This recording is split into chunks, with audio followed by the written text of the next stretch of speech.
ఎల్బీనగర్ కాంగ్రెస్ అభ్యర్థి మధుయాస్ గౌడ్ అయితే కమ్మవారి ఆత్మీయ సమావేశంలో పాల్గొన్నారు. ప్రస్తుతం అయితే మధుయాస్ గారు కమ్మవారి ఆత్మీయ సమావేశంలో పాల్గొన్నారు. ఆంధ్ర సెటిలర్స్ అలాగే తెలుగుదేశం కార్యకర్తలు ఉన్నటువంటి ఈ ప్రాంతంలో కూడా ఓట్ల కాంగ్రెస్కి ఎలా మద్దతు ఉందని తెలిసాం. సార్ ఎలా ఉండబోతుంది కమ్మవారి ఆత్మీయ సమావేశంలో ఈ ప్రాంత ప్రజలకు మీకు ఎలాంటి భరోసా ఇస్తారు? ఈ కమ్మలకు ఏం చేయబోతున్నారు?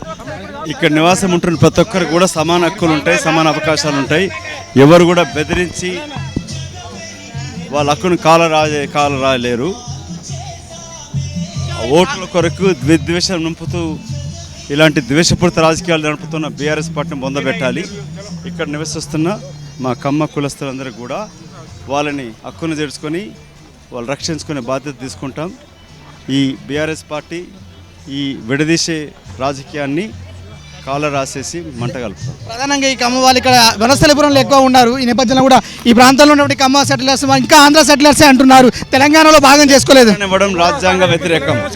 నివాసం ఉంటున్న ప్రతి ఒక్కరికి కూడా సమాన హక్కులు ఉంటాయి. Never use settle. 4 రోజులు రాజకీయ స్థితి ఎట్లా వాళ్ళు బరి అయిపోతుంది. 4 రోజులు ఆగండి 30 తారీఖు అయిపోతుంది అని ఎవరు ఆపలేరు. ఇవాళ అన్ని వర్గాలను కలుపుకు వెళ్తుంది కాంగ్రెస్ పార్టీ. ఎల్బీనగర్ కూడా కాంగ్రెస్ విజయాన్ని ఇంకెవరు ఆపలేరు.